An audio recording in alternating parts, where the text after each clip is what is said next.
You will need to measure the mass of your counterweight assembly.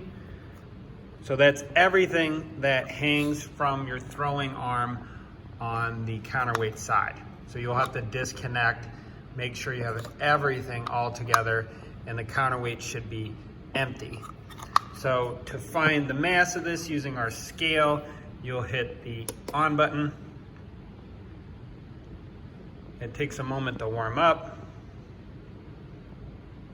And then you'll need to zero it typically. Okay, this case it's good. If it's not zeroed, it says some other number, you hit tear and it'll zero it. Next, put this up onto the scale, and wow, that's pretty cool. So I'd write down, you can round this, 80 grams would be the mass of my counterweight assembly. So write that down with on the worksheet.